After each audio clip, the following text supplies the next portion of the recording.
فايت وانت رايح زنقه اليهود قلت نشقر؟ لا ده انا جاي لك مخصوص. خصوص؟ يبقى وراك حاجه يا ولد. اركب. نركب؟ هو احنا هنختشي؟ اهو بعد كده تروح لي. اعمل لي سريع يا ولد. يا سلام يا ده محمود. ايوه كده. ولا اتفضل يا محمد. يا سلام يا ولد. أنا مش عارف دخانك ولا بيمزجني عن أي دخان تاني. اشرب وتمزج يا محمد. الله. يلا يا ولد.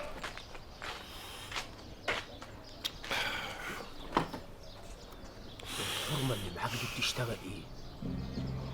لازمته ايه السؤال ده؟ مش لها اخت اسمها ريا؟ ها؟ ايوه. ايوه. انت عارف الحرمتين دول بيشتغلوا ايه؟ ايوه عارف. انا اخوك يا محمد ولازم يبقى قلبي عليك. بلاش الوليه دي. البوليس لو قبض عليا واختها ساعتها هيقبض عليك انت كمان وتروح فطيس. فطيس مين؟ والبوليس هيقبض عليها ليه؟ هي بتعمل حاجه وحشه؟ ليه؟ هي الرجاله اللي بيروحوا عندهم في البيت بيعملوا ايه يعني؟ ايوه. ازاي اللي في بالك؟ اللي بيروح يا هلا محمود بيشرب له كاس، بيشد له نفسين حشيش، مش اكتر من كده. اسمع الكلام وابعد عنها بزياده. ما نقدرش يا محمود، ما نقدرش. يبقى عايز تجيب لنفسك ده يا محمد. بنحبها يا هلا. داني لما بنفكر فيها ولا بنشتغل بيبقى الود ودي اشمع الفتله وفكيك على البيت يا هلا. قول الصبر. انت متجوزه؟ أنا وعبد العال سكننا في بيت نمرة 5 شارع مكورس في ظهر الكراكون لزق، وريا وحسب الله سكنوا في 38 علي بيت كبير ظهر شارع الكهرباء. يعني بقالك 3 أيام معزلة، ارتحتي بقى؟ أصل عبد العال ما كانش مرتاح للسكنة معاهم، وأنا يا أختي تبع راجل وكلامه يمشي عليا. احي على مياصتك يا ولية، اختشي في ناس في القهوة. طب نقوم أني بقى. لسه بدري، بس رايحة فين؟ رايحة الولاية أم رجب نستلف منها برقع عشان ما حدش يعرفني، وبعد كده هنروح الخمارة نرجع الإزازة الفاضية. ليه؟ هو عبد العال محرج عليكي كيفك اليومين دول؟ لا يا أختي، محرج عليا نمشي لوحدي في شارع الكهرباء. فكرتيني، القعدة معاكي بتنسيني الدنيا يا بت. قال ايه؟ قلبوا الكهرباء في مصر. قلبوا الكهرباء؟ كهرباء تدي يا ولاد اللي هيقلبوها دي زي الرزية. قلبوها المظاهراتية. قال ايه؟ الناس عملوا مظاهرات وكسروا الدكاكين وقلبوا الكهرباء. إلهي يتواكسوا. وعرفتي ازاي؟ زبون كان في مصر ورجع امبارح، لم القهوة كلها حواليه بالحدوتة دي، بس قال حاجة يا بت كده مخولتني. حاجة ايه؟ دي ثورة. نفي الزعماء حرك الناس، لكن تكسير المحلات وقلب الترمواي دي سابقة خطيرة. علشان كده صدرت الأوامر بحظر التجول في عموم مصر كلها. هو من الساعة كام هيبدأ الحظر يا فندم؟ من 8 ل 8. يا فندم هي الناس ناقصة حد يحك لها على مناخيرها، مش كفاية عليهم وقف الحال اللي هم فيه. يا إبراهيم أفندي، حي اللبان اللي احنا فيه لمم الواغش بتوع اسكندرية كلهم. انت عارف ده كويس ومش محتاج اقوله لك كل شوية. لازم تسيبك من العواطف دي وتفتح عينيك وتنفذ الأوامر من غير ما تفكر. ده شغلنا. يلا كل واحد يروح على بيته. يلا كل واحد يروح على بيته. يلا اللي مش هيزج هسحبه على الكراكون. يلا في حصر تجول. يلا في حصر تجول. كلام الحكومة لازم يتسمع. يلا يا جدع انت وهو. شفت الولية رز قللت الأصل؟ ألوان اللي لمتها من الشارع. عملت ايه الولية رزة دي؟ اوعى تكون خسرت حاجة. أسخن، فكرتني خامة، قالت في عقل بالها احنا نهز راية تطلع فلوس نعمله فيها فصل واللي يجي منه أحسن منه.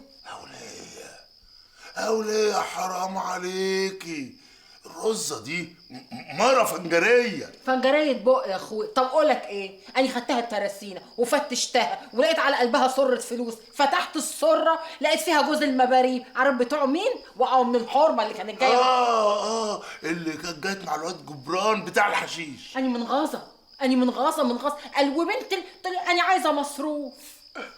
خلاص بقى يا راية، انت مش كرشيها وخلاص.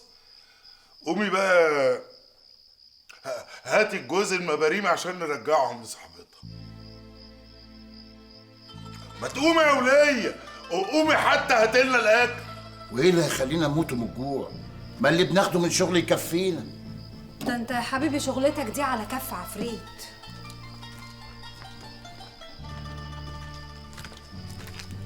خد. هنعمله ايه بقى ساعتها؟ نمد ايدينا ونشحته؟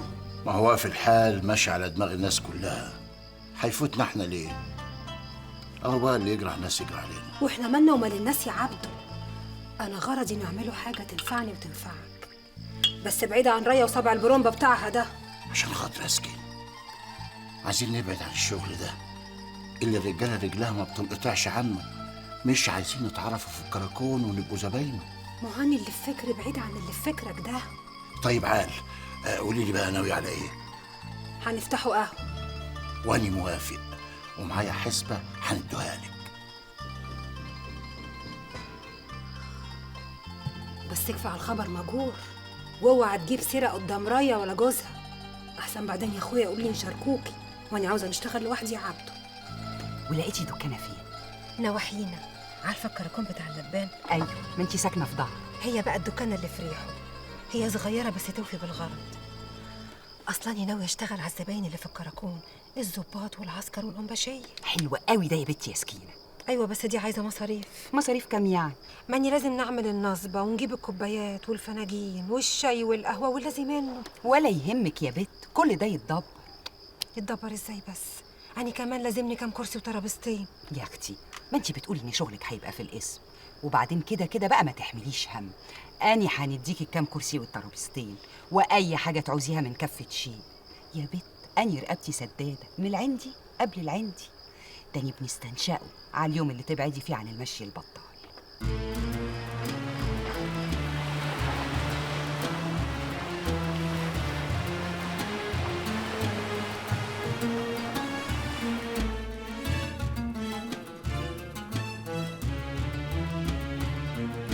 روح اوان التوب ما بالعسل على انت الربيع هيفوق والعدل بعده يعود. روح اوان التوب ما بالعسل على انت الربيع هيفوق والعدل بعده يعود. مين اللي قال ده مين يا اسمة الظالمين؟ مين اللي قال ده مين يا اسمة الظالمين؟ والسعي بالنبوت والرزق الموعود.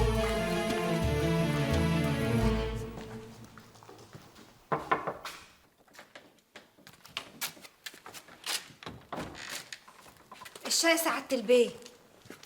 حطيه عندك هنا. حاضر. ايه؟ عاوزة حاجة؟ عدم المؤاخذة يا بيه، ولو فيها يعني قصر أدب. قول يا سكينة، عاوزة ايه؟ هما امتى يعني يا بيه الحكومة هيفرجوا عن الخلق ويرجعوا يمشوا في الشوارع براحتهم؟ الأحكام العرفية خلاص هيرفعوها. ده حتى الزعماء هيسافروا بره يطالبوا بحقوق المصريين. يا ريت يا بيه، ده احنا لينا حقوق كتيرة قوي في بلدنا دي مش عارفين ناخدوها.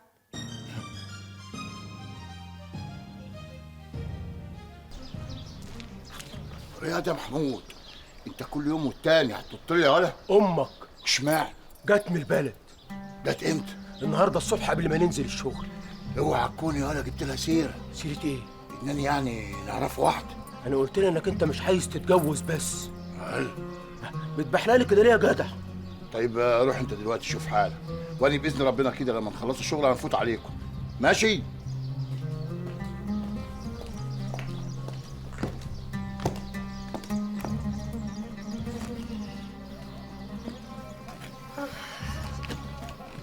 ومالك شايل عبد القادر كده؟ انت خايف من امك؟ لا هي هتاكلك. اصل امي جايه من اخر الدنيا وسايبه بلدها وجايه تطمن على احوالي. يظهر الولا محمود اخويا قال لها حاجه عني.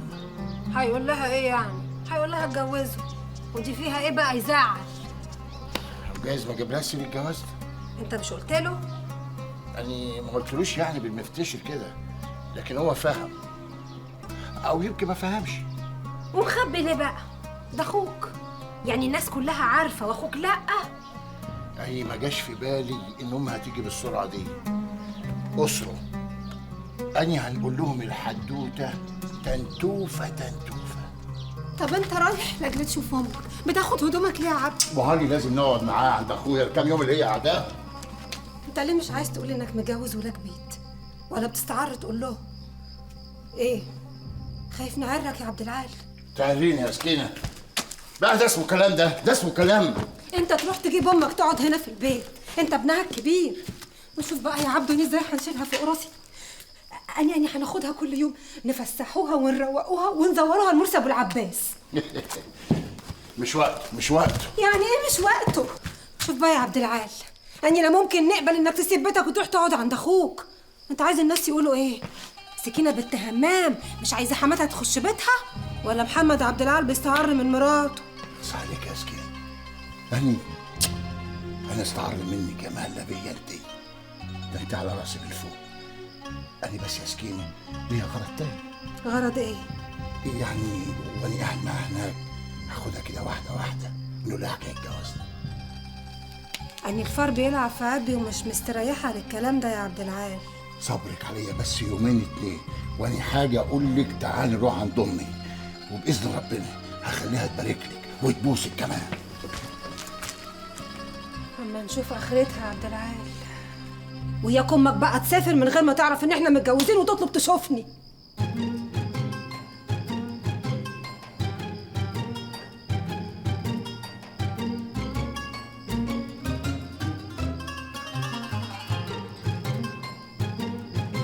لمحت زليخة القمر مش مطرحه في علاه، دبت على صدرها وهي بتقول يا.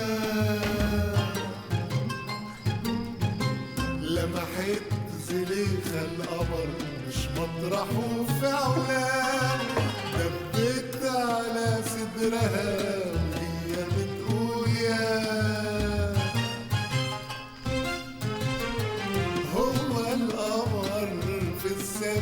يا مسلمين الله ينزل على أرضنا، قالوا الصبايا هو القمر في السماء. يا مسلمين الله ينزل على أرضنا، قالوا الصبايا يوسف ويا محلاه، فاق القمر في نهار. سبحانه من صوره، سبحانه من صوره، سبحانه من أنشاه. دستور، ازيك يا أمه؟ الحمد لله على السلامة. وحشتيني يا أمه. الحمد لله على السلامة. ازيك يا محمد؟ بقالي كتير ما شفتكش ولا بعتليش ولا مرسال. سامحيني يا أمه، أنا أصلي كنت مسافر. وجيت امتى؟ من 3 جمعة. ازيك يا رضا؟ ان شاء الله تسلم يا سي محمد. بتشيل هدومك فين؟ ومين اللي بياكلك ومين اللي بيغسل لك؟ ما دام انت مش قاعد ويا اخوك ولا مراته بتغسل لك هدومك. أنا بشيل هدومي يا أمه عند واحدة معرفة. معرفة؟ مين دي؟ أعرفها أنا؟ لا يا أمه. تعرفها يا محمود؟ ولا انا يما. خش انت اعملي الشاي يا رضا. الله، هو انت مش هتتعشى الاول؟ اسمعي الكلام يا حرمه واعملي اللي بنقول لك عليه بدل ما نلوشك. خدني في ريحك يا محمد. تعال. لما أنا ما نعرفهاش ولا أخوك يعرف، تطلع مين الولية دي؟ دي واحدة يعني أنا بنحبها يا أمه. تحبها إزاي يعني؟ واخدة بالها مني وبتخدمني وبتطبخ لي لقمتي وتغسل لي هدمتي وبتقف ريحي وانا تعبان. ست كويسة قوي ياما. أنا نفسي تشوفيها، نفسي نوريها لك ياما، بس بذمة النبي تتكلمي معاها كويس. قال الست دي يعني مغرقاني بجمايلها من ساس الراس. محمد، أنا مش فاهمة ولا كلمة باللي أنت بتقوله ده. أنت بينك وبين الست دي إيه؟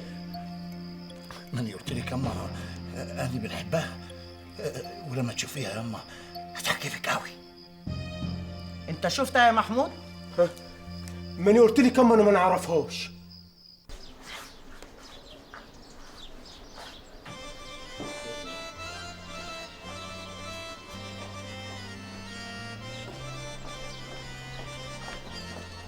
واحد شاي سكينة.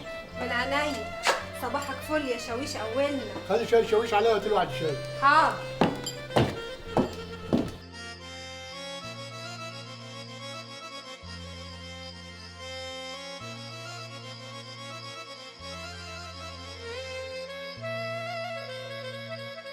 يا ترى ايه اللي اخرك يا عبد العال؟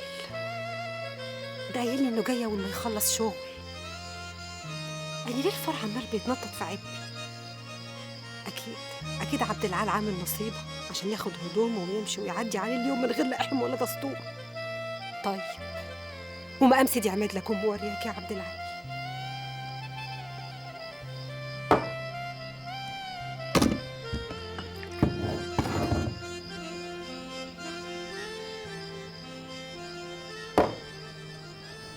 وبعدها لك يا سكين، انت هتموتي نفسك كده. لا، عاوزة نسكر سكرة جامدة عشان ما نشوفش قدامي ونبطل نفكر في عبد العال. يا دي عبد العال، ما قلتلك تلاقي امه مسكت فيه قعد معاها يومين. أنا زعلت في نفسي وسكت أهو.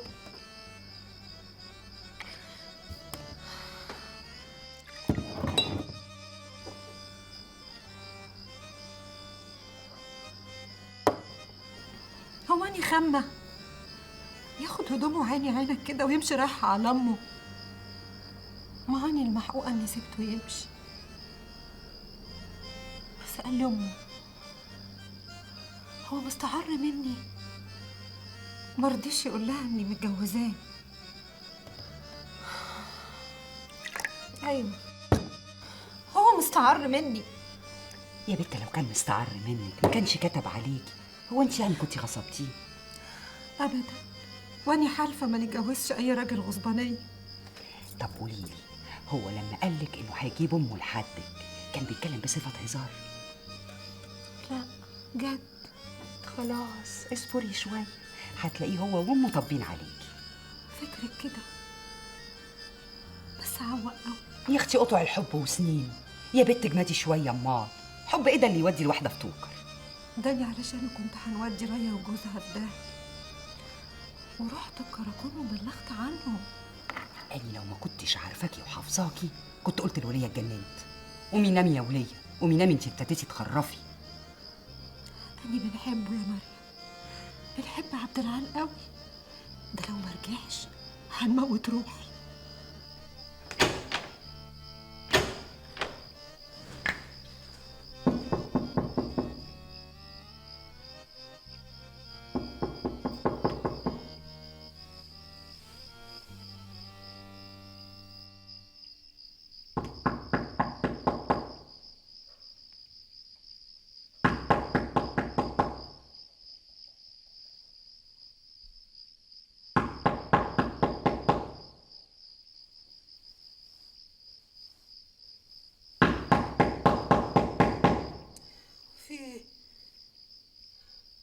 مين؟ مين اللي بيخبط؟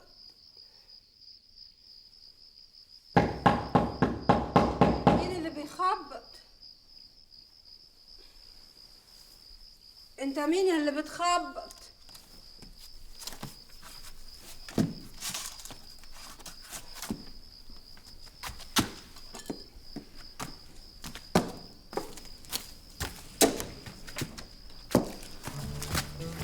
عبد العال حبيبي، انت ما جيتش ليه؟ ما جيتش فين؟ ما جيتش هنا. هنا فين يا سكين؟ ما انا هنا يا بنت، امال انا هناك. أنا قصدي يعني إنك رحت وقلت عدولي. ده عليك يا عبدو. بعدين نبقى نتعدى ونحقي نفسي ليكي. انا عايزك دلوقتي تغيري هدومك وتيجي معايا نروح لامي. طبت معايا الليلة دي والصبح نبقى نروح لها. ده انت وحشني قوي. دي لطين. ايه دي؟ يا نهار ازرق، ايه ترجع بتذكرة تاني؟ ايوه نسكر ونتنيل على عيني ونعمل في روحي اي حاجه ما دام انت فايتني. والكلام اللي بنقوله لك ده بصفه جد. لو رحت يا عبد العال وفتني انا هنموت روحي. بطلي جنانك ده يا سكينه وافتحي لي نافوخك واسمعيني كويس. فوقي من الهباب اللي انت شارباه ده. عايزين نرسم الرسمه الصح. رسمه ايه؟ امي ما سالتنيش عن جوازي منك، وانت تاني قلت لها انك شاركتي في القهوه. شاركتك في كل حاجه يا عبد. انا مراتك. انت بتستعر مني؟ يا بنت افهمي. أنا قلت في عقل بالي إنك لما تروحي يعني تقعدي مع عمي وتاخدي وتدي معاه في الكلام هترتاح لك وهتحبك. ساعتها هنقول لها. افرض بقى الولية ما حبتنيش. يا بنت ما أنا متكل عليك يا بنت، تكلفتيها وتصريها وتحطيها في عبك. ولده كله غرضك منه إيه؟ افهميني، أمي دي ست شديدة، بس أنا لو قلت لها إني اتجوزت من ورا ظهرها هتطب ساكتة، وأنا عايز نريحك ونريحوها. طب اما نقوم نغطس راسي في الزرع عشان نفوق لها. كمل لي وقال لك المأمور تاني. قال لي يا حسب الله بلاش الشغل ده وامنع رايه لحسن يحبسوكوا. وبعدين احنا هندور نستلفه ونشحته من تاني؟ احنا ملناش كار غير هو الكار ده. يا ما انا عايز اعرف ايه اللي وصل الروايه الحكايه دي، ايه اللي خلاهم يضربوا بعض لغايه ما يجيبوا لنا البوليس. الولية نازلة فاتت عليا وانت في الخمار، عدت عليا جلابيتين اللي كانت بتفصلهم المحافظ. قامت نزلت بقى في المطارح التحتانيه. لا، كانت في الفسح. قام المنيل على عينه منصور العرباجي شافها وهو خارج من محل الأدب، اتجنن عليه بيشدها من ايدها، زعل على دخلة الولا عوف. شاف الحدوته كلها، داخل قلوحة امه بيخلص، راحت شتمره وخرقموا الاتنين قايمين عليه. يعني هم بقى يتخانقوا مع بعض ولاد الكلب ويجيبوا لنا البوليس. ما تقومي يا بنت تفزي، قومي نامي في مطرحك. ده الحكة. البوليس ما كانش جاي ولا حاجة، لما الولا عوف اتفتح نافوخ. لازم نشوفوا لنا مطرح تاني. هي سيرة مطارح هنتنقلوا من مطرح لمطرح؟ احنا عايزين نشوفوا لنا صرفة في الحكاية دي كلها. بس عايزين نفكروا في حل مؤقت حتى للمصيبة اللي احنا فيها دي، وبعد كده نقعد نمخمخ بقى ازاي نبعد عن عينين البوليس. يا غلبك يا رايب.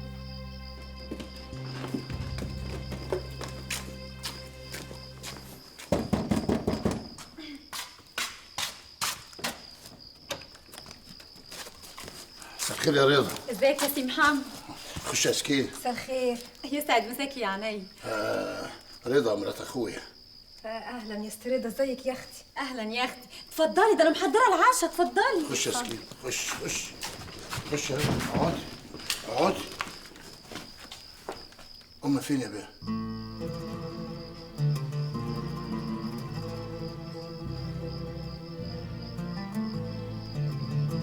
مش هنخرج لهم ياما؟ اقعد، متبقاش خفيف. اي مرزوعه بره.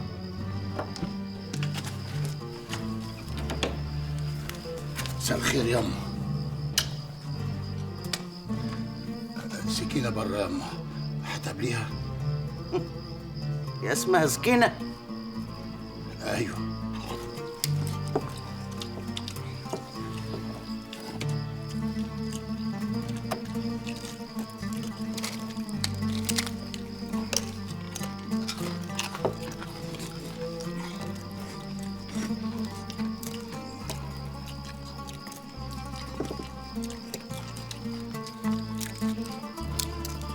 انت مش بتاكل ليه ياما؟ مالك؟ مش عارفة ايه اللي سادد نفسي الليلة دي.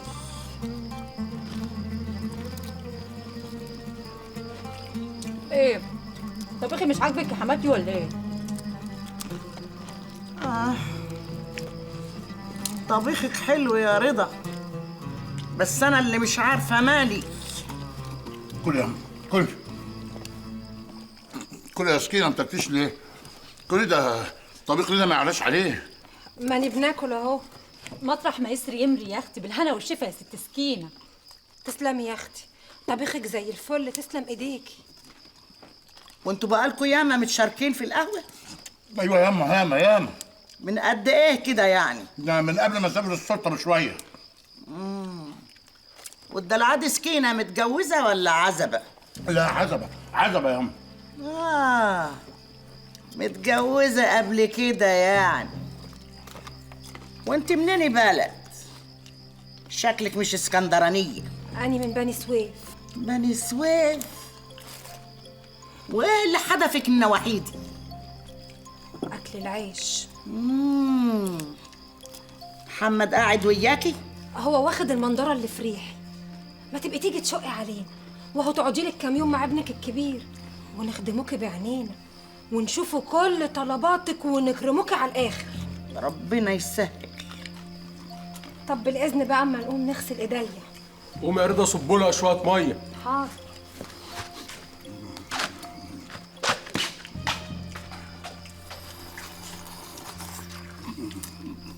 هي دي اللي عايز تتجوزها؟ دي ولية لئيمة ما بتختشيش بعين وجباير. هي النسوان خلصت، ما لقيتش الا دي. بنحبها ياما، بنحبها وما نقدرش نزعلها. عشان خاطري ياما ما تزعلهاش. احب على رجلك، احب على رجلك. اوعى، انا هاخد الكلام ده بصفة هزار، لأنه لو جد هستعوض فيك ربنا يا محمد. ولاد عبد العال ما فهمش حد خيخة ولا خايب. ياما يجعلوا عامر يا اختي. أنا هنمشي بقى عشان بنصحوا الصبح لاجل الشغل. اتمسوا بالخير. انستينا يا ست سكينه. يأنسك يا اخويا. يسعد مساكي يا حبيبتي.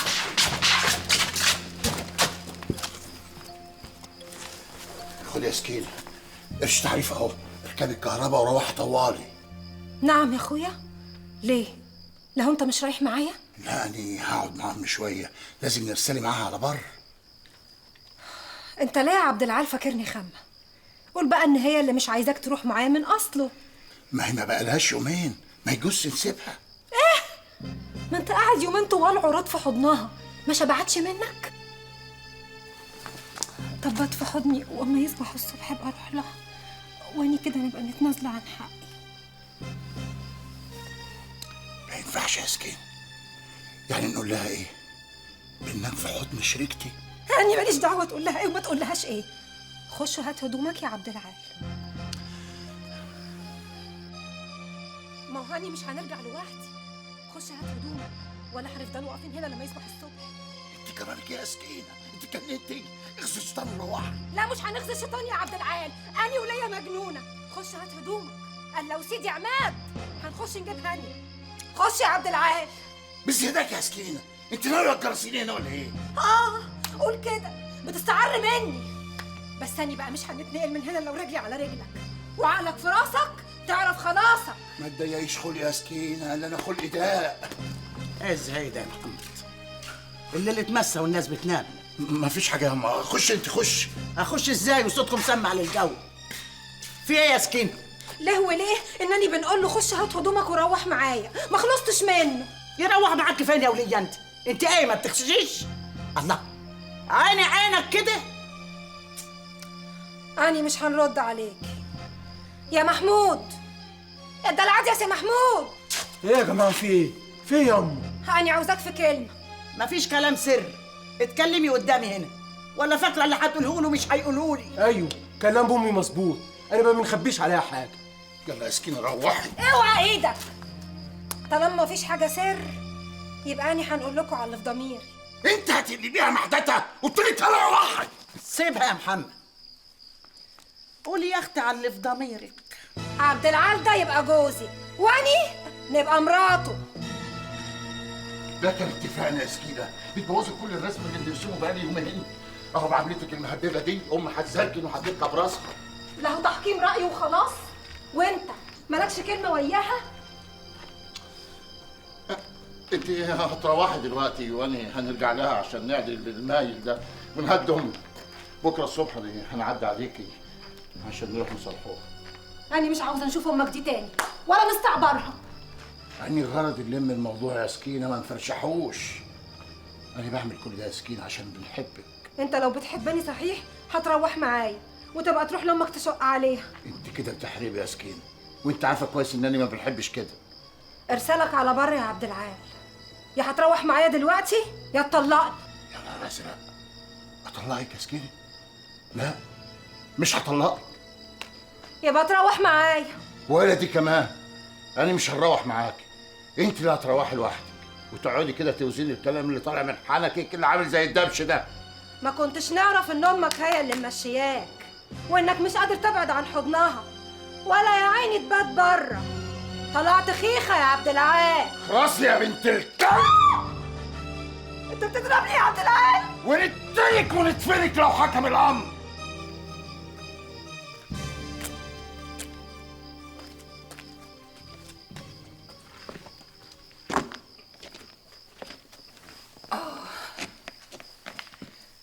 انتوا مش رجعتوا مع بعض وكان بايت في حضنك امبارح؟ ايوه، وصبحت يا اختي حضرت له الفطار وعملت له الشاي، وبعد ما فطر واتمزج قال لي مش هنبات الليله دي وهنروح نبات مع عمي. الدم غلي في نافوخي، رحت رقع بالوابور. وهو والع؟ لا كنت لسه طفياه بس لسع، راح رامي عليا يمين الطلاق. لسه ليكي عمر. بركه انها جت على الطلاق ده، واحد غيره كان خنقك ودفنك تحت رجليه. بنحبه يا ريا، بنحبه. حب ايه ونيلة ايه؟ ما تخلينا في النصايب اللي احنا فيه.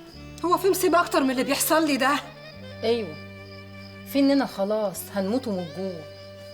قولي انت وعبد العال بتاعك عندكوا القهوه، انما اني وحسب الله والبت بديعه مش هنلاقوا ناكله. مفيش بقى غير اننا نتشاركوا معاكي في القهوه. يا اختي انتوا فاكرين القهوه دي ايه؟ دي يا دوب بتجيب مصاريفها.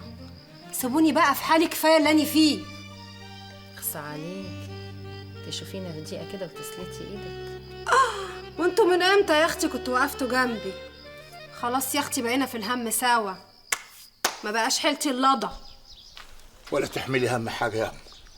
كلامك يمشي على راسي من فوق. دي طلعتها عشان ما تزعليش في نفسك. وانا غرضي ايه غير ان انا اشوفك متهني ببيت عدلك على واحده متربيه بنت حلال.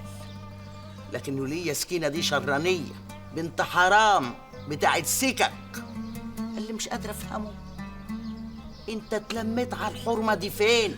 خلاص يا أما خلاص، ما هيش قصه ابو زيد هنعيده ونزيده فيها. خلاص مش هجيب سيرتها تاني، قطعت واتدرت في الهوا. انا دلوقتي مطمنه عليك وقلبي راضي عنك يا محمد يا ابن عبد العال.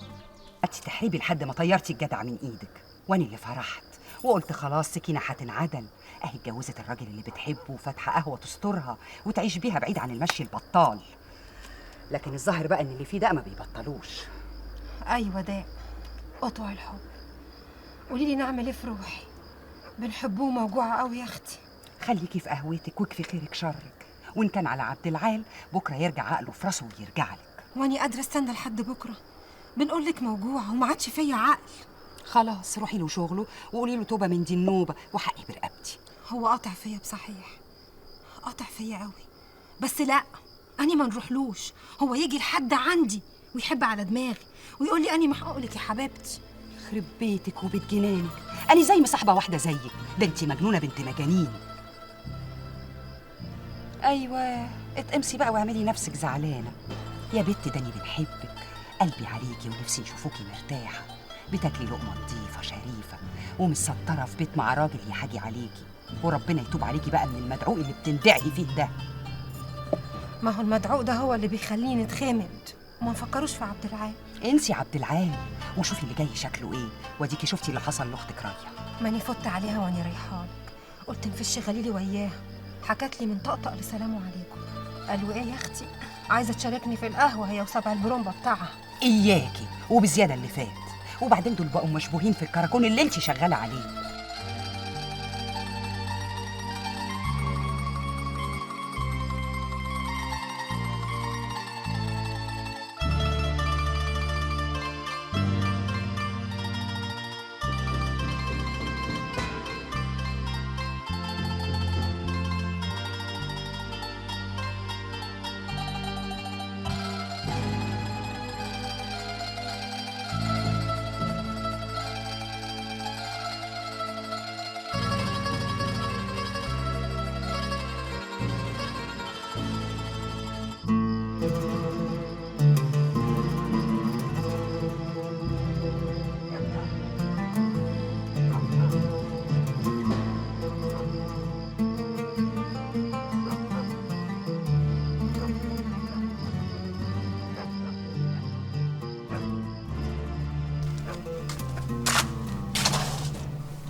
انت جيت يا حبيبي. أنا قتلت أمي يا سكين، خلقتها بإيديا دول عشان ترتاح. يعني خلاص هتقعد عندي على طول، ما عدتش رايح هناك تاني، مش كده يا حبيبي؟ هو كده، وعشان تفرحي أكتر أنا رديتك النهاردة. ونفتح الباب شوفي مين بيخبط يا سكين.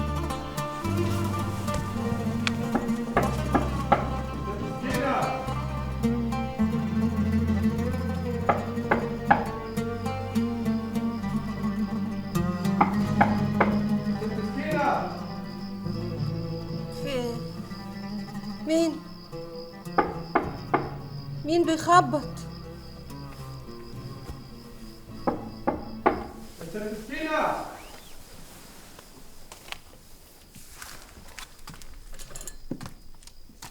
طيب لا مؤاخذة يا ست سكينة، إيجار الدكان النهاردة 10 منه.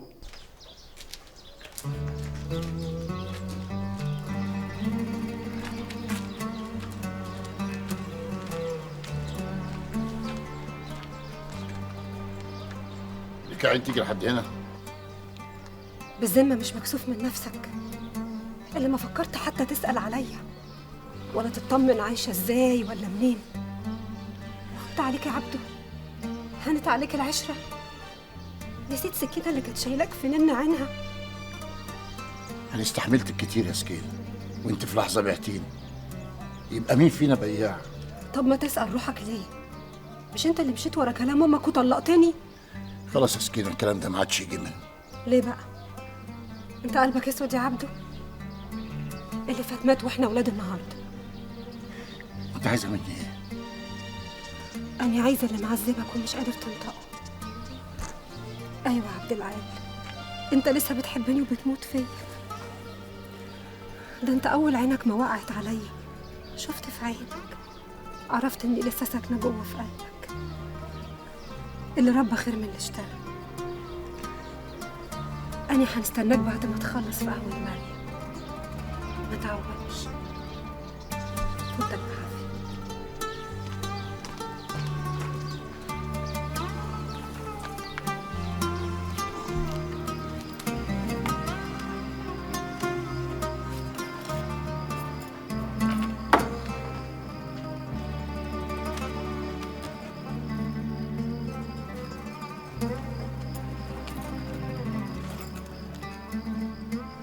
لساك شايل مني ولا ايه؟ خلاص بقى، كل حي ينسى اللي حصل. إذا كان عليا أني نسيته ومسامحة. وانت كمان يا عبد العال انسى يا اخويا، دي غمة عين وصوتكم. عينين راية، هي دايما اللي تقر علينا. صدقني يا اخويا دي سكينة بتحبك. طب ايه قولك بقى، دي بتحبك اكتر ما امك بتحبك. يعني كمان بنحبوها، بس هي اللي وليها زربونة، ولما بتركب دماغها ما حدش بيقدر يقف قصادها. ما همك اللي دقت الفتيل بينا، كرهاني كده من غير ما نعمل لها حاجة. كلها يومين وترجع البلد، وعشان ما نزعلوش من بعض تاني اللي أوله شرط آخره نور، ماشي؟ يعني إيه؟ يعني كل يوم هاجي أقعد معاكي بعد الشغل، وبالليل هنروح نبات عند أخويا. قلت إيه؟ وماله، ما دام بتقول كام يوم هي موافقة يا اخويا.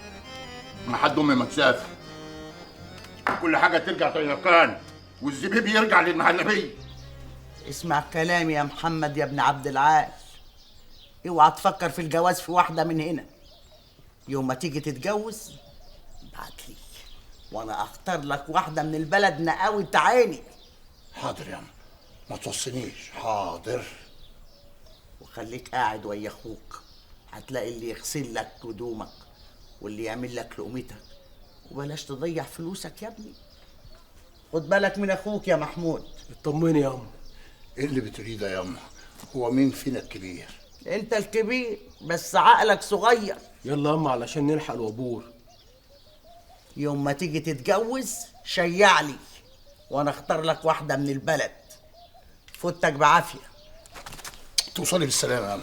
مع السلامة. رعاية الله. مع السلامة. السلام عليكم. عليكم السلام ورحمة الله وبركاته. مع السلامة.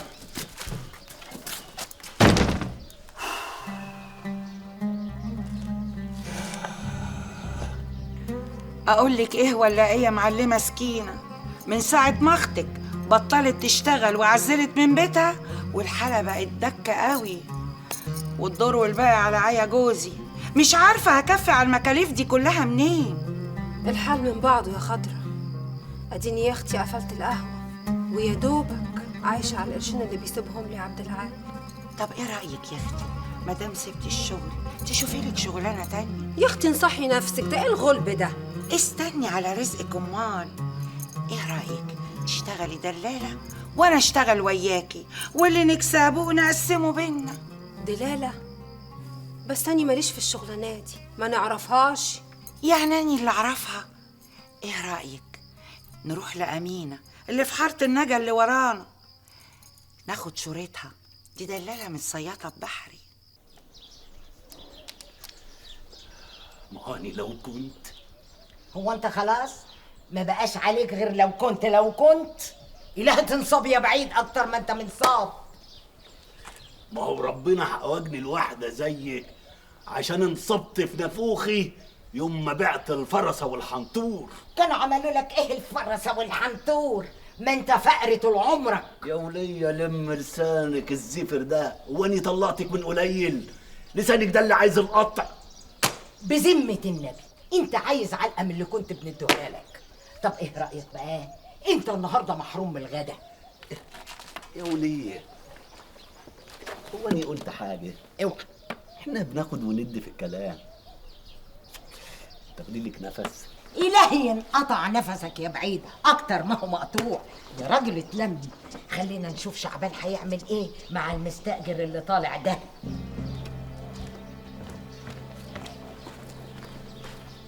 أنا خلاص ما عادش فيا مروة كل يوم والتاني نروح الكراكون نقدم شاكو. أنت مش عايز تدفع الأجرة ليه يا سي خير؟ معلش يا شعبان، اصبر علي الأسبوع ده كمان. أديك شايف الحال واقف إزاي؟ لا يا سي خضر، لم عزالك كده وسيب المطرح. أنا خلاص طهقت منك. وبعدها لك يا سي خضر.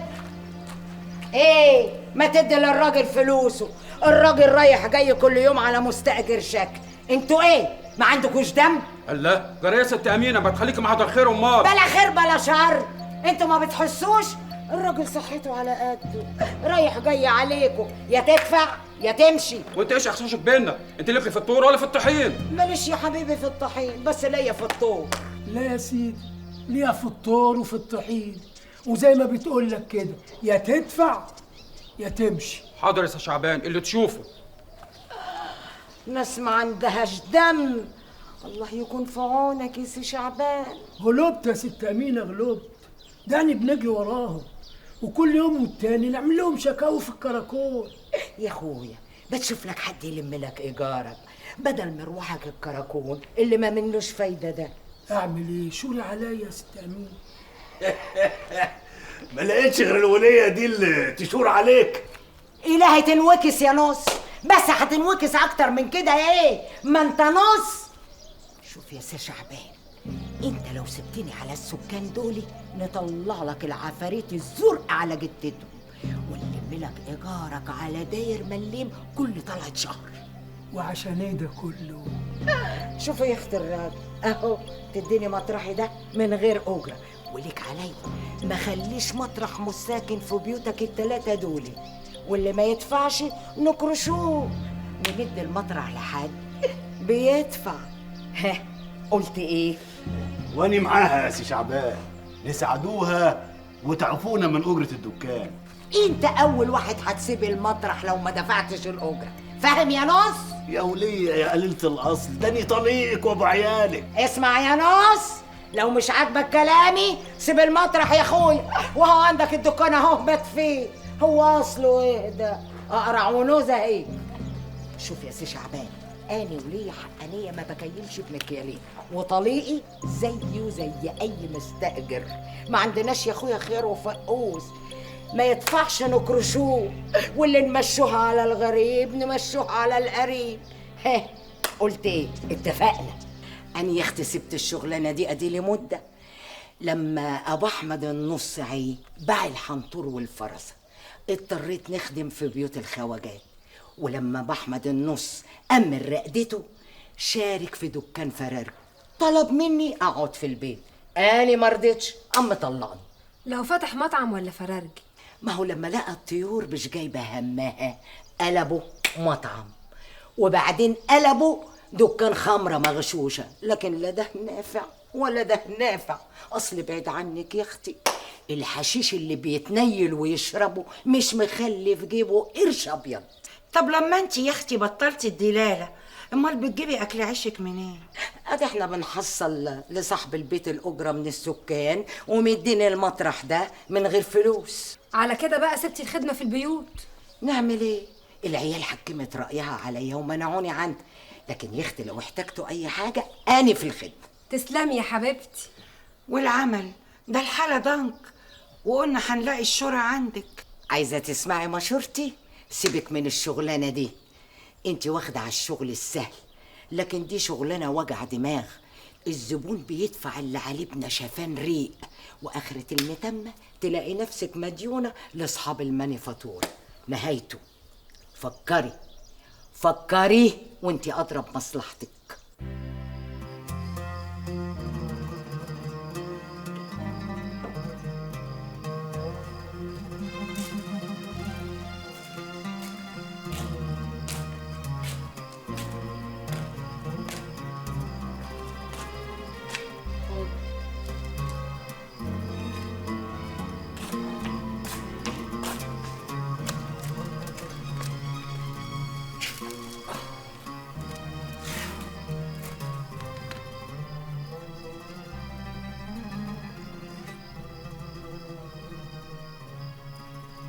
ده رايح حسبان، هنقعدوا كده نتفرجوا على بعض وما نعملوش حاجه؟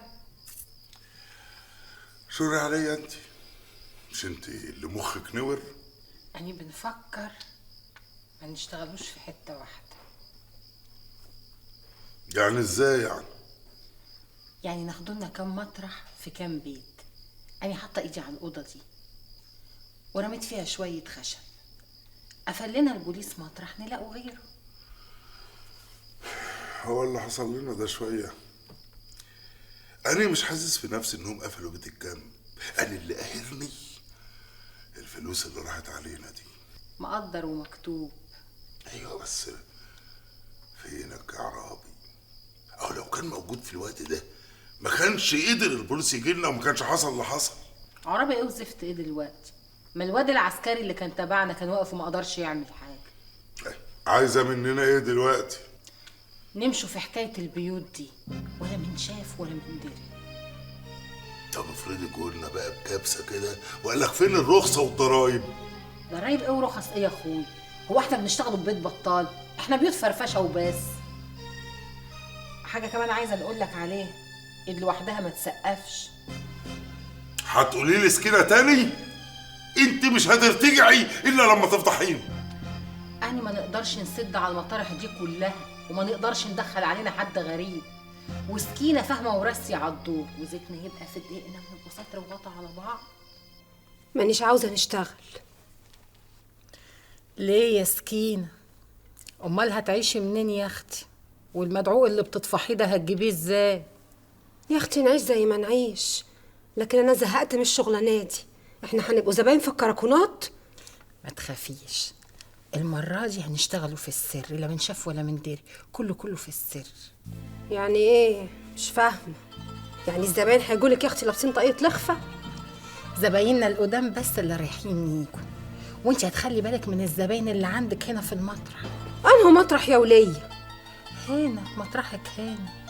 لا يا اختي، أنا ما ندخلوش راجل في مطرحي غير عبد العال. مش طلقك؟ ما تصالحنا.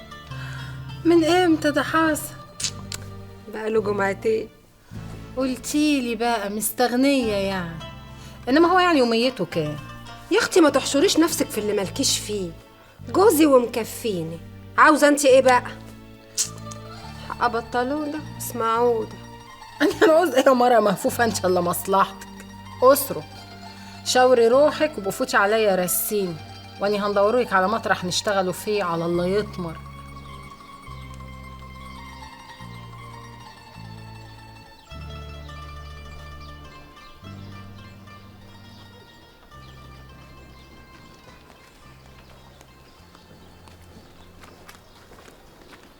عوافية ده العادي.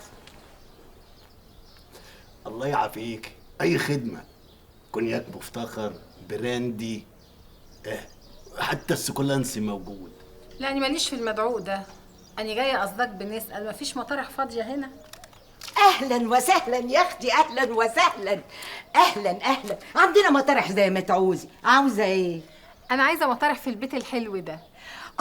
بيت الصابونجيه ده احلى بيت في حاره الناجه كلها. يا زين ما اخترت. اهلا وسهلا يا اختي. اهلا بيك. اهلا وسهلا. اتفضلي يا حبيبتي، زين اتفضلي. اهلا وسهلا. استريحي يا اختي، استريحي. يا اهلا وسهلا يا اختي. نجيبوا لك قهوه؟ خليها بعدين، طمنيني الأول. طلبك موجود. قوليلي انت لوحدك ولا معاكي عيال وراجل؟ معيش راجل ازاي؟ امال ده ايه؟ يا اختي اسم الله عليكي. انا مش عايزه المطرح عشاني، انا مطرحي وراكوا في علي بيك كبير. انا عايزاه عشان سكينه اختي. ايوه، هو انت لا مؤاخذه رايه اختي سكينه؟ انت تعرفيني؟ دي خضرة بتشكر فيكي شكرانيه، بتقول عليكي تنحط على الجرح يطيب. ده انت ذوق قوي يا ست امينه. محسوبتك امينه بنت منصور. انت الدلاله؟ اسم الله عليكي يا اختي. ده انت صيتك مسمع في بحري كلها. طب قولي لي بقى، هي ايه الحكايه؟ مسكينه اختك قاعده في بيتك جمال وليها مطرح، ولا هي ناويه تعزل؟ لا يا اختي، احنا عايزين المطرح ده عشان نشتغلوا فيه. طب ايه رايك بقى، عندي ليكي مطرح ينفع للشغل ده، مش ناويه برضه تعمليه فرفشه؟ ايوه يا اختي، انا ناويه نعمله فرفشه. طب ما نشاركك فيه. ما تاخذنيش يا ست امينه، اصلا ما ينفعش نشارك الا سكينه اختي، كمنها يعني متوله، لازم ناخد بالي منها. حقك يا اختي. طب مين اللي هياخد باله من المطرح؟ ادي بنفكر مع نفسي كده ونشوف. هي سكينه مش عايزه تسيب مطرحها؟ جوزها يا اختي مانعها. سيبي سكينه علياني وانا اللي ينولك دماغها. ده مشروع حلو قوي، وهو عندك دكانة النص اهو، يعني مش هتحتاجوا الحاجه من بره. بس شطارتك بقى في الاول تلاقي لها مطرح تعيش فيه، الا ما توافقش. من عينيا الاتنين، وادي احنا هنبقى اهل وزيتنا في دقيقنا. ما تحمليش هم الحاجه يا اختي. ما نتحرمش من ذوقك. انت شوفي بقى هتعملي ايه ورتبي امورك، وليكي عندي الحلاوه، وهو يعني يبقى نفع واستنفع.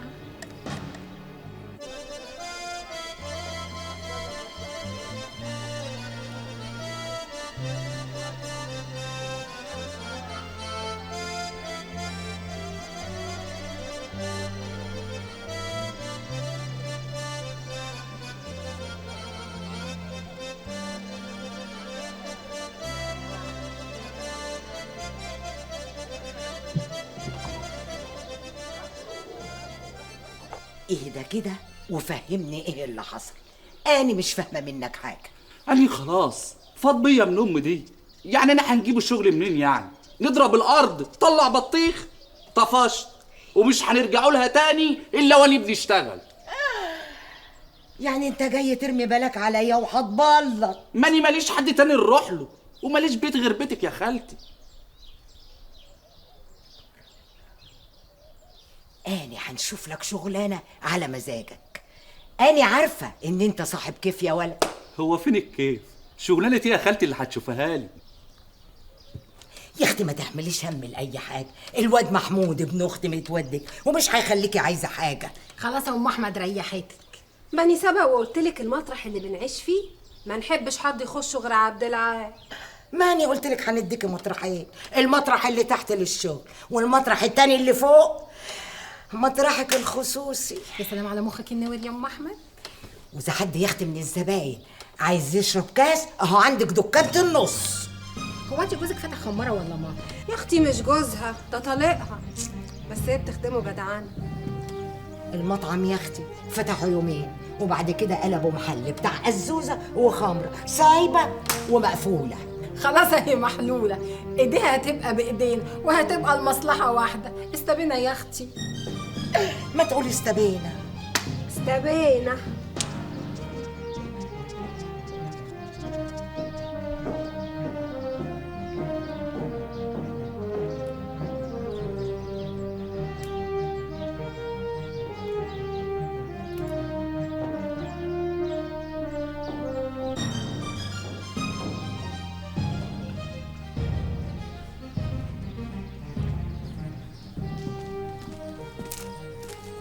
الخير يا محمود.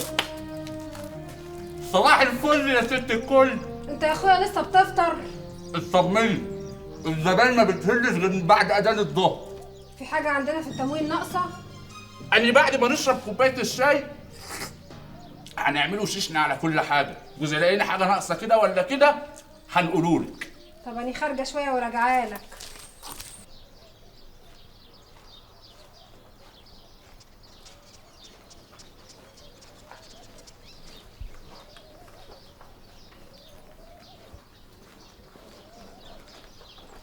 اهلا يا معلم. اهلا اهلا اهلا. الحمد لله على السلامه. الله يسلمك. اما انت يا جدع ناوي تنزل، اديني خبر كنت نزلت وياك. واحنا كنا عارفين لك طريق. انا اللي دخت عشان اوصل لكم. رحت لكم بيت الكامب، قالوا مشيتوا. فين؟ على ما افتكرت مريم الشاميه رحت لها، هي اللي دلتني على بيت سكينه. 2 مخصوص ليا وللمعلم ابو احمد. من عناية يا ريس حسب الله. زي الحال. الله يكرمك. صباح الجمال يا معلم حسب الله. صباح الخير يا محمود. امال الست رايه زي النهارده؟ الحمد لله بقت احسن يعني. ايه يا رايه مالها؟ لا بعافيه شويه، كانت ولدت والواد نزل ميت. لا سلامتها الف سلامه. الواد اللي بيعرض ده يطلع ايه؟ ده محمود الزكاك اللي ماسك شغل سكينه دلوقتي. كنت يا اختي زمان كل ما حد بيقول حاجه تقولي له قدر ومكتوب، اشمعنى دلوقتي ما عدتش بتقوليها؟ رضينا بالغلب والغلب ما رضاش بينا. نقول ايه؟ المرار اللي اني شفته يعلم القسية. هيكش فاكرة اني زعلانة على الولد اللي مات. يعني اللي حرقني اني موت وهيدي الحساب الله علة اللي عايدني بيها. انت لسه بتعملي له حساب يا ريا؟ يعني لازم نعمل له حساب لحد ما يجي الوقت اللي ما نعملوش فيه حساب. يا ولية ده عايش على عرقك، على شقاكي، ده عامل زي الاكلان عمال بيمص في دمك وانتي مش حاسه. انا ما نعرفش اللي بتقوليه ده، بس ايام بنقضيها لحد ما نشوف لي حل. طيب لما تقومي من رقدتك بالسلامه كده تاخدي بعضك وتنزلي على سوق الخيط، تسحبي لنا كام حرمه جديده كده ما يشبهناش المطرح، احسن الحكايه دي يا اختي عامله لي زي العفريت اللي كل شويه يطلع لي. في حكايه الكام حرمه جديده دي عندك حق، عشان احنا النسوان اللي عندنا مضروبين وفي منهم معروفين في الكراكون، يعني على قولك شبهه، بس تاني ما نقدرش نكرشه، يبلغوا عننا ولا يجيبوا لنا نصيبه ولا ده. احيه، يبقى بلاش نكرشوه احسن سيرتنا تبقى عيده. ده ايه الهم ده؟ ولا تشغلي بالك، نشوفوا لهم صرف.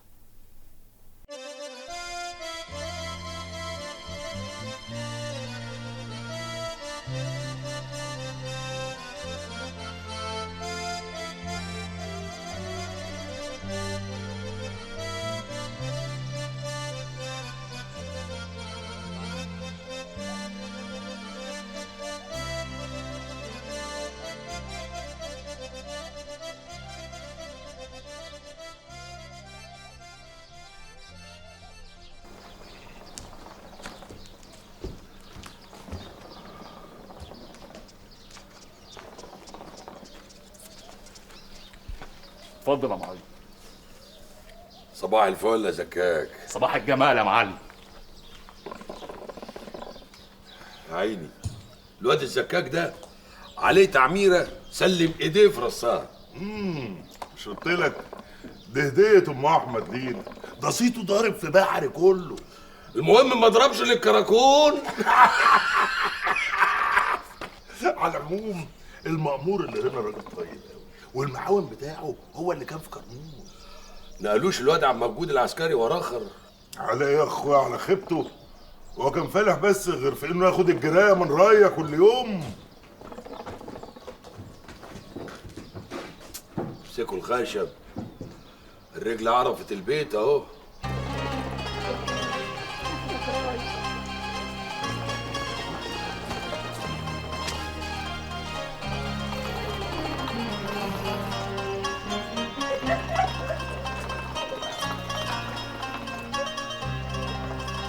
باينك نسيت نفسك في البيت قبل ما تيجي. هبقى اشوف لك نفس نص عمر تشد بيه.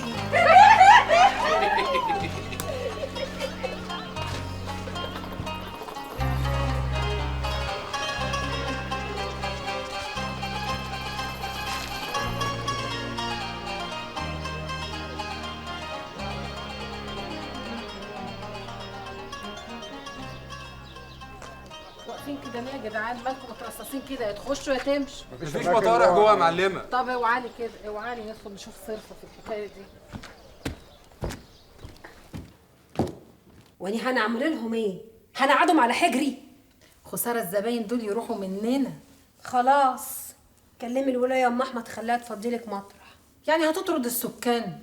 طب عايزاني نعمله ايه في اليوم اللي مش طالع له شمس ده؟ هاتيهم هنا في مطرح. ايوه يا اختي الدحلابي، انت مستخسره فيها المطرح. ما انت قافله طول النهار، هنفتحوه لحد ما يرجع عبد العال. ده حتى قافل باب الرزق فال وحش. اني حره في مطرحي يا اختي. ما هو كله مكسب يا حبيبتي. طب تعالي شوفي الناس اللي تحت قد ايه، ده يخلص برضو ضيوفنا عيب. بس هتدفعي لي ايجار الاوضه. طبعا. والشغل لحد الساعه 7 بس. عبد العال بيرجع تعبان وبيبقى عاوز ياكل له لقمه ويستريح. ما تحمليش هم، أنا ما يخلصنيش إن حبيب القلب يرجع ما يلاقيش حتة يرتاح فيها. انت مش عندك مطرحك هناك؟ جايه هنا ليه؟ مش كفايه جوزك وعربي قاعدين قدام البيت زي قرد قطع؟ أنا نحب نبص على الشغل ماشي إزاي، ولولا إني جيت صدفة كان الناس اللي تحت ماشوا. يلا رتبي الأوضة، أنا هنبعت الناس اللي تحت، أنا نازلة. طب ومحمود الزكاك هيلحق على تحت وفوق؟ أمال أنا جايبة ليه؟ ما هو عشان كده.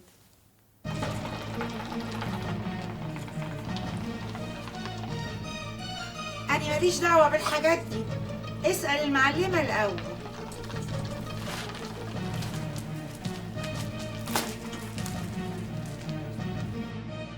ايه؟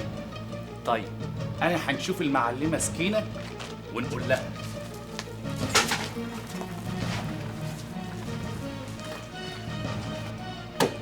ايه الكلام اللي بتقوله ده ولا؟ يعني ايه يقعدوا هو وهي في اوضه لوحديهم؟ انا مش ناقصه بلاوي تتحدف عليا. ما انا ما اديتلهوش عقاد نافع، قلت له هنشور على المعلمه سكينه الاول. تشور عليا بايه ولا؟ هو اني فاتحه بيتي للمسخره؟ انا مش عايزه البوليس ينطني كل شويه. اللي عايز يشرب له كاس اهلا وسهلا، اللي عاوز يشد له نفسين اهلا وسهلا، غير كده ما عنديش. وازاي حضرتك توافق له على كده؟ اجري اندهالي. حاضر يا معلمه.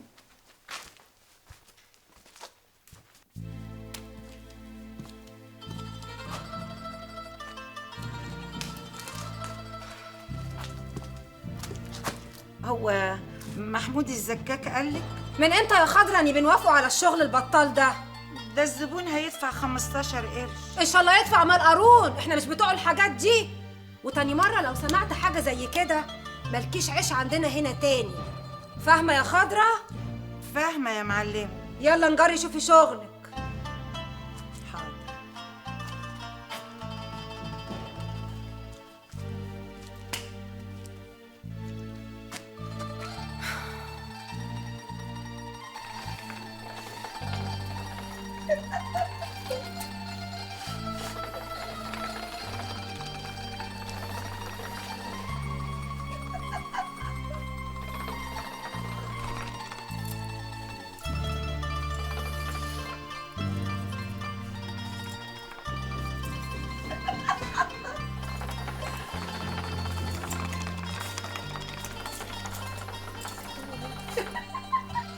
بنقول لك ايه يا محمود يا زكاك؟ مفيش عندكم لقمه ناكلها؟ حاضر، هنشور المعلمه.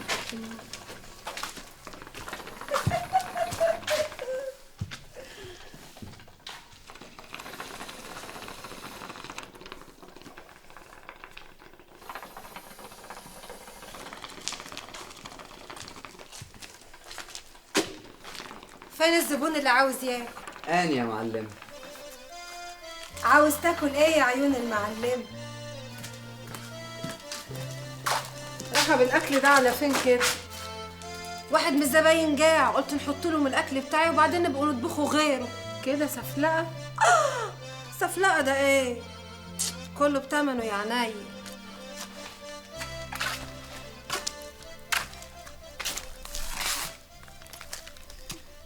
ده أنا كنت ناسية حكاية الأكل دي، انتهت عن بالي خالص. شفت البت سكينة طلعت قروبة ازاي؟ أنا مش عارفة الحكاية دي ازاي فاتت عليا. ايه ما احنا لو نفتح مخنا ممكن نكسب من الحكايه دي قرشين كويسين. ما هي هتشفطهم مننا برضه. لا هو مش كل حاجه بالنص. ماني لما قلت لها كده قالت لي وانت مش عندك زباين اطبخي لهم. وانت وافقتيها على كده؟ ما انا مش عايزه نتعارك وياها بقى. خلاص يبقى انت اطبخي وهي الفلوس تبقى لنا لوحدنا. هو اني فاضيه؟ ما كفايه عليا المطارح اللي بنلف عليها طول النهار. هو ايه؟ هو اني مش شايله الليله كلها على دماغي ولا ايه؟ يعني انا اللي فاضي؟ ما انا قاعد عمال احوش عنكم الواغش والمقطيع. اما عجايب يا اخويا، بناقص قعدتك دي بجمل. نبقى نقعد اني ونقول للمقاطيع هش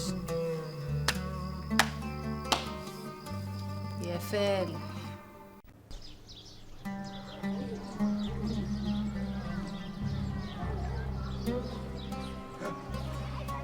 غور انت بقى.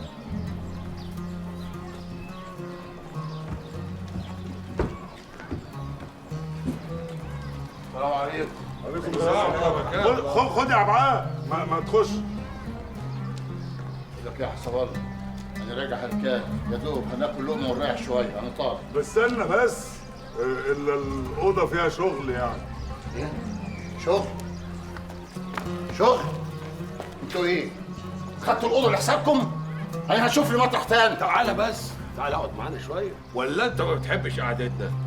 عشان تنفعنا يا سعبعال. الا انت مش عايز تنفعنا. يا سكينه بتشتري من مين؟ مش من عندك؟ عشان الزباين وعشان انا كمان.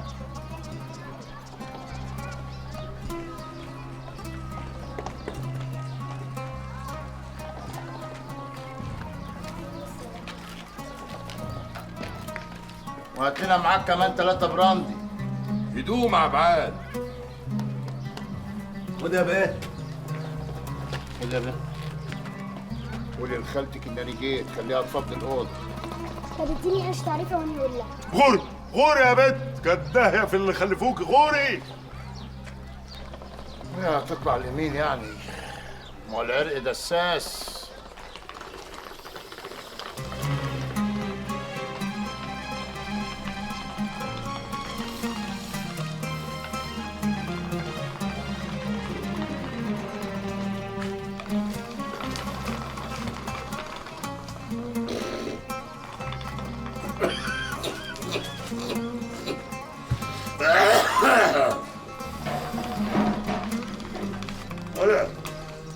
انت ولا اعرف.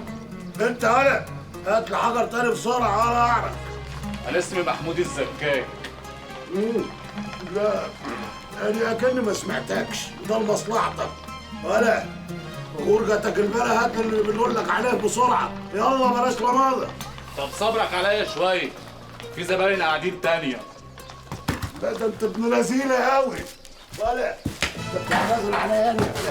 تتنازل عليا انا؟ ما تعرفنيش، ده انا ارزل واحد في المنطقه، ده انا ما حدش بيطيقني. انت هتسمع الكلام ولا نطبقوها على دماغك ودماغ اللي خلفوك ودماغ اللي شغلوك كمان؟ ماني مغير لك 40 حجر لوحدك. غير 40 كمان والا هيكون 40 على ايدي ان شاء الله. فز قوم يا خرع، قوم يا خرع.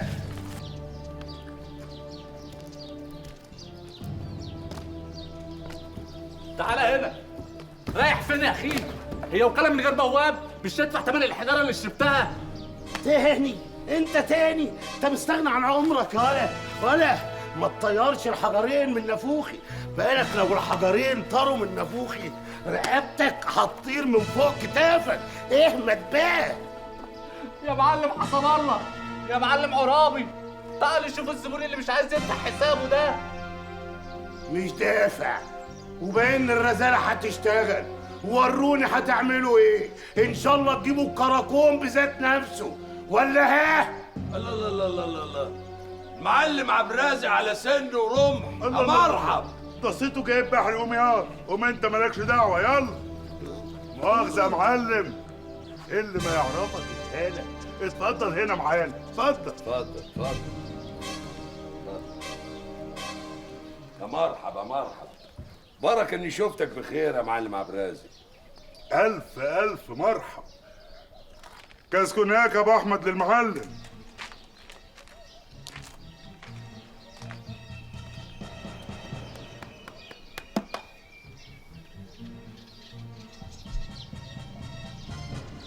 ويطلع ايه عبد الرازق ده كمان؟ عرباجي، ويحتكم على جوز بغال بعربياتهم، وعتيق في الإجرام. عنده 20 سابقة، حاجة تفرح قوي. مش قلتلك يا سكينة عايزين نبعد عن جو العوق ده؟ ما سمعتيش كلامي. كمل لي بس، عاوز ايه بقى الراجل ده؟ مش هو اللي عاوز ده، الجماعة بيشاوروا نفسهم، بيقولوا يعني إنه ينفع في شغلهم، مرازي وبيرمي بلاء على الخلق، وداخل خارج من السجن، عامل الحضرة بيته. يا حمتي ده يشبهنا. جوز التران اللي تحت عايزين يدخلوه في الشغلانة. أنا فايت الطور عرابي بيقنع الطور حسب الله، وأنت عارفة طبعا جوز أختك رمة ومنتن ومعفن وما يهونش عليه المليم الأحمر. مش عايز يدخل حد تاني جديد، مش عايز حد يقاسمه في الغلة. أنا أول مرة نعرف إنه بيفهم. هو إحنا يا أخويا هنكفي مين ولا مين؟ بيقولوا فتوة وهيحمي معاهم المطارح التانية. سكينة، أنا آخر مرة هنقول لك الكلام ده. احنا عايزين نبعد عن جو اللبش ده، وبصراحة ربنا بقى الزريبة مش ناقصة ترام. ما كفاية عرابي، هي بعزقة فلوس وخلاص. ده القرش بيجي بالضليل، ما تمسكوا يا أختي إيديكوا شوية. الكلام ده ليه يعني؟ الكلام ده ينقال للي بتصرف فلوسها على المدعو اللي بتدفعه، قليل بنصرفها على المفيد. أقلها راجل يقف معانا ويحمينا. على ايه بس ده كله؟ ده احنا على كده بقى هيبقى عندنا ناس يحرسونا ولا اللي بيحرسوا المديرية. عبد الرازق ده بعبع بحري، كله بيخاف منه ويعمل له حساب. بالبلدي كده واحد وشه مكشوف. مش لما يبقى عندنا شغل يكفي اللي هياخدوه مننا العالم الجعانة دي؟ أني في حاجات بنطبطب ونسايس وندلع وناخد رأيك فيها، وفي حاجات يا عين أختك بنعمل الصح فيها، وأني في دي مش مستنية شرطك. انت بتخوفيني ليه؟ أني خلاص هنقول لحسب الله يتفق معاه.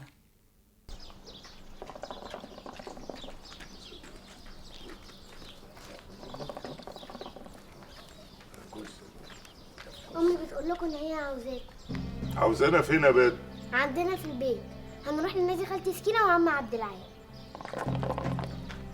سكينة وعم علي هتكون عايزانا ليه كلنا كده بربطة المعال؟ يكونش لا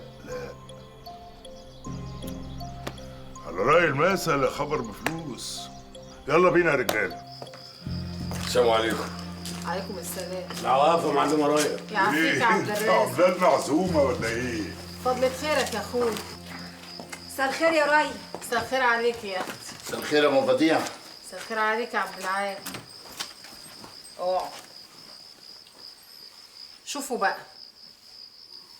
أنا جمعتكم كده بربطة المعلم عشان ناكلوا لقمة مع بعض وتبقى عيش وملح. لكن قبل ما ناكله عايزين نحط ايدينا في ايدين بعض ونتفق نبقى عيلة واحدة على الحلوة والمرة، نحاجوا على بعض ونبقوا ستر وغطا على بعض. إن كان خير يعم على الكل، واللي يخون الاتفاق يندفن تحت رجلينا، والدبان الازرق ما يعرفلوش طريق جره. قلتوا ايه؟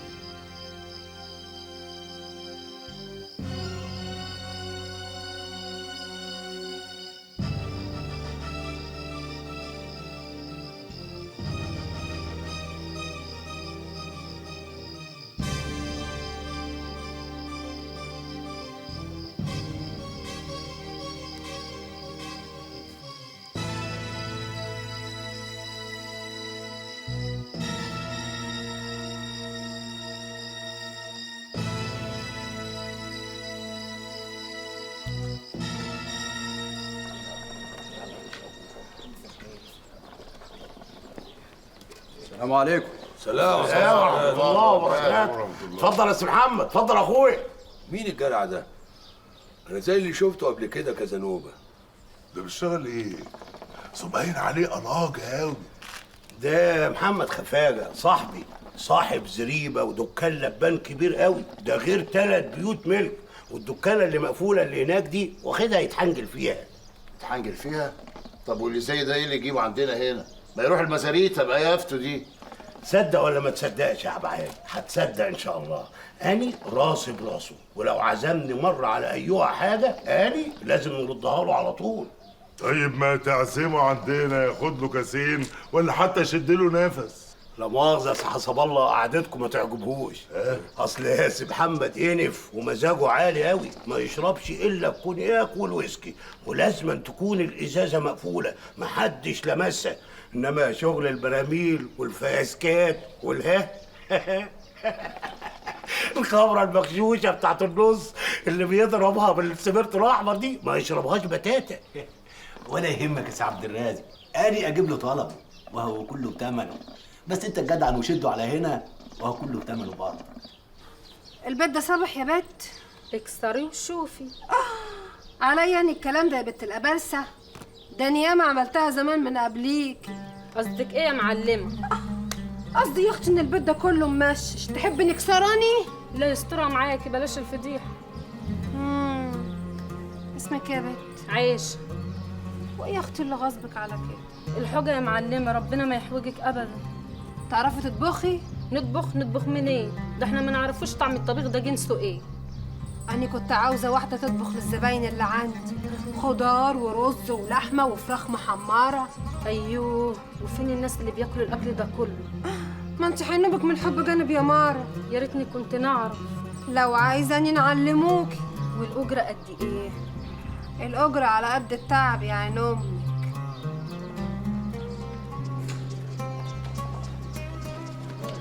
انتوا قاعدين ومرنخين ومش حاسين بالدنيا؟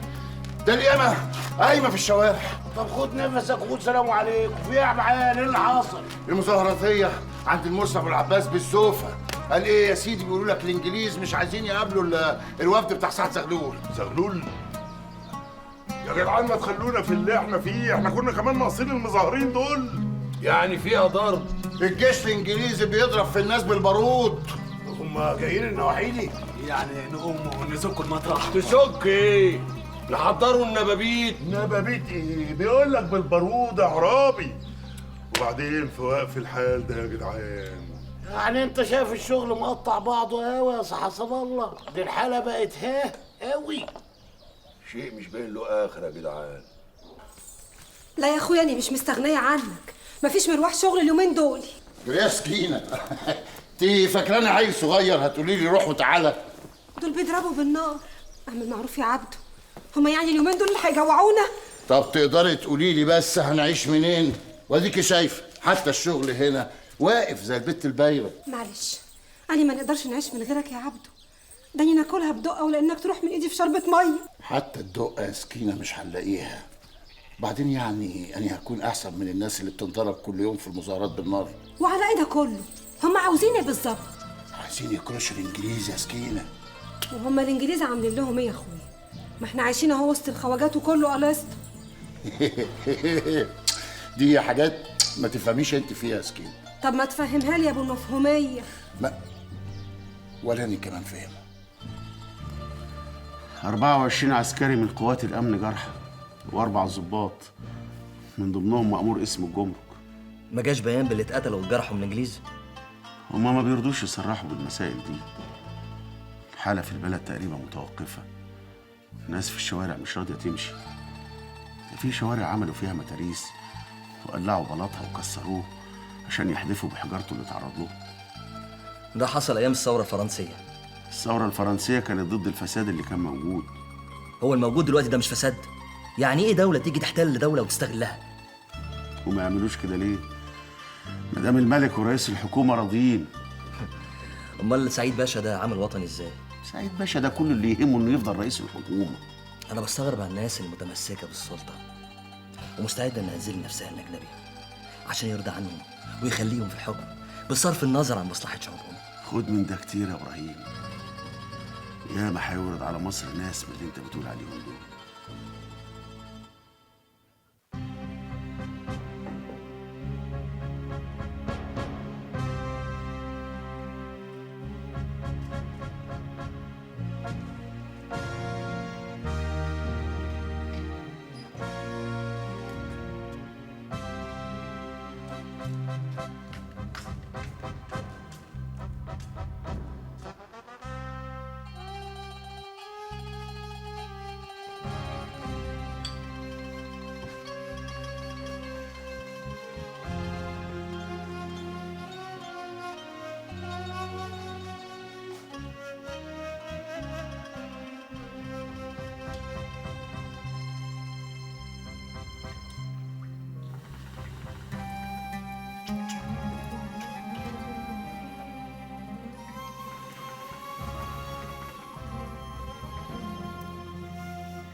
ده داهية وجات للكل يا اختي. وقف حالنا إلهي يوقف حال، ده خراب مستعد. ما تقومي يا بنت انت وهي اللي معاكوا في وسطين، قوموا يلا. ما هو كله من تحت راس المزهراتية، هم اللي جابوا لنا القرطة الإنجليزي دي في بحر. ده ايه ده اللي احنا فيه ده؟ ده مش عاتقين حد في الشوارع، بيفتشوا الناس كلها، مش عاتقين لا حرمة ولا راجل. ده أيام سودا ونيلة بستين نيل. ده انا كنت بنفكره نخرج تاني ونسرح بالبيت. يا اختي تنيلي انت كمان، انا عايزه تبيع بيضها الممشش للناس، ما كفايه عاشتهم ممششه. قومي يا بنت عايشه من هنا، انت اللي معانا في وسطنا يا بنت، قومي. ما بقاش الا المقاطير كمان يقعدوا ياخدوا ويدوا معانا. ده ايه النصيبه دي؟ عايزين نفكروا في طريقه تطلعنا من الدكه دي. وهي دكه بعقل؟ له البت خضرة طفشت من شويه. اديلها جمعتين دلوقتي، ده مره بالرويه قليله الاصل. عارفه المره دي لو رجعت تاني تكرشها ولا تديلهاش وش. ودي هترجع تنيل ليه؟ ما احنا قاعدين بالنش اهو. هو الحال ده هيفضل قد ايه؟ أنا عارفة، أهو اللي له أول له آخر.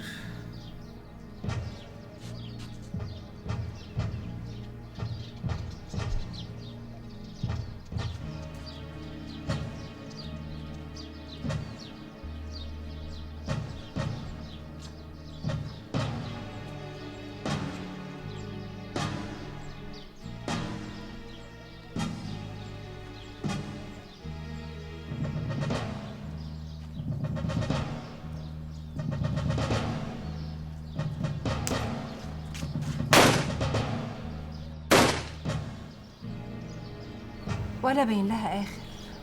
ادينا في وقف الحال ده يجي اكتر من شهرين. ده انا ما بقتش احتكم على مليم احمر. وعبد العال ما بيروحش شغل الايام دي؟ عاطل زي بقيه الناس، يومين شغل و10 في البيت، وبينط من شغل لشغل، ومفيش شغل قاعد فيها لحد ما كره روحه. وهو قاعد ده حتى ما بقاش بيهوب ناحيه الحاره، مش عايز يشوف حد. شفتي؟ مش كنتي سمعتي كلامي وما سبتيش القهوه؟ اهي دلوقتي كانت نفعت. حوش حوش قال يعني انت يا اختي اللي قهوتك شغاله، ما انت قاعده بتنش اهو. اني احسن من غيري، وهي بترزق برضه بكام زبون وسواعي يجي كام عسكري ولا بكلب انجليزي، وهي ماشيه بالتيره. سيبك ربك بيرزقها يا بنت. قولي لي بقى محتاجه كام؟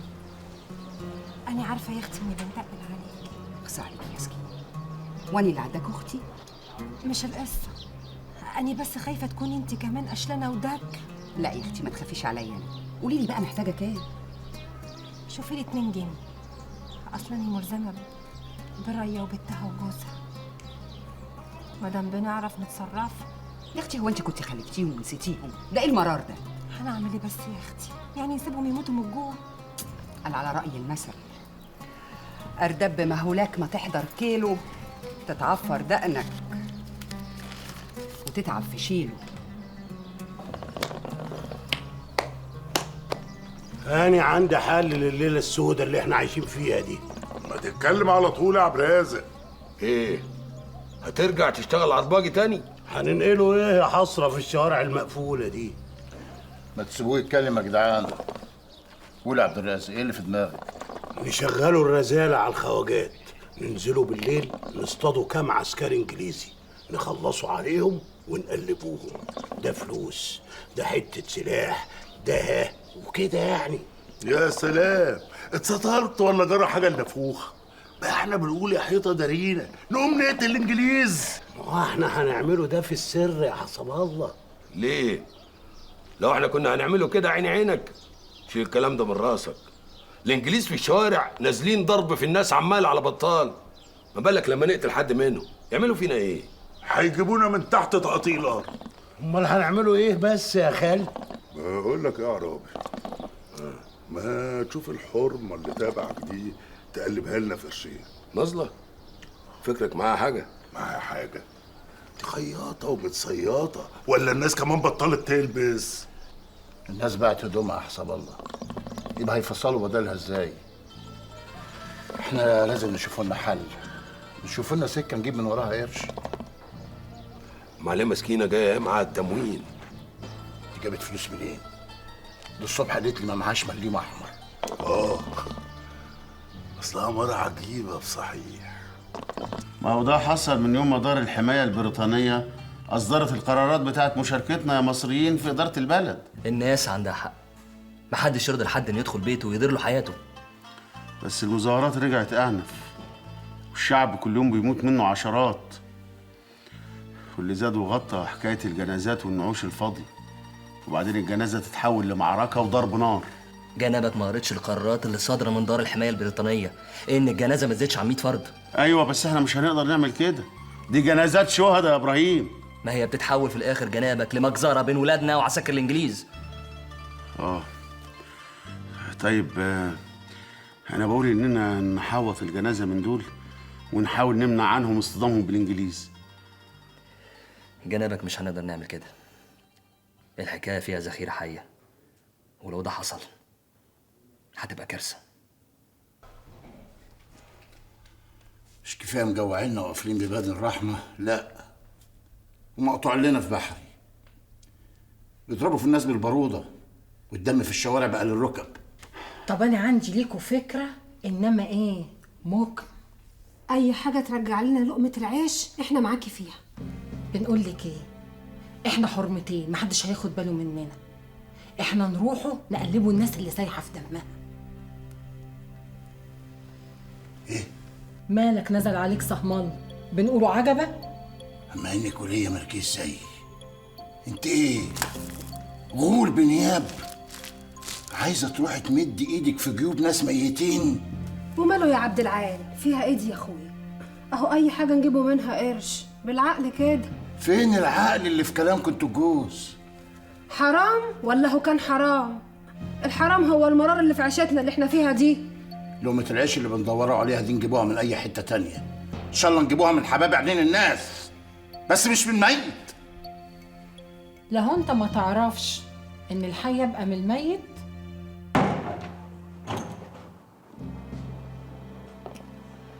مش فاهم ايه اللي بيحصل ده. الانجليز زي ما يكونوا داخلين حرب مع اولاد البلد.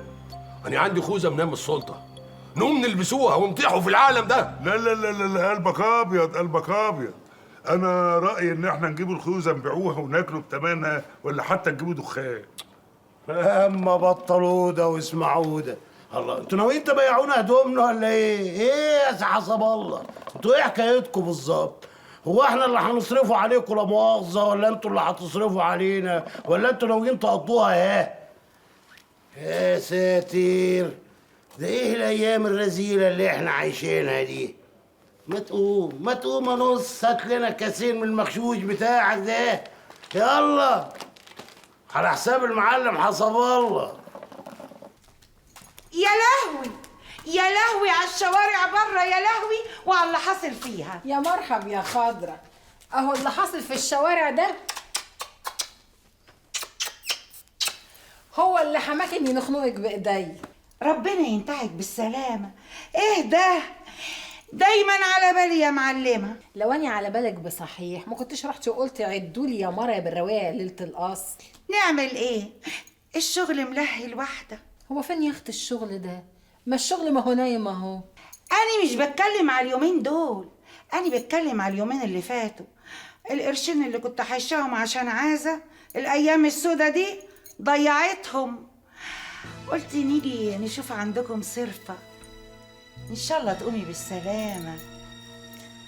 بقى واحدة زيك يا خضورة عندها الصيغة دي كلها وتشتكي؟ ده انت تمنهم يا وليه يأكلك سنة.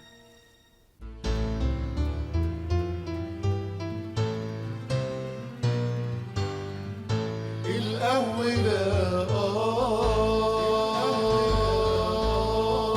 من غربة الإنسان جوه الوطن والتانية من قرصة الأحزان وسط الظلام والتالتة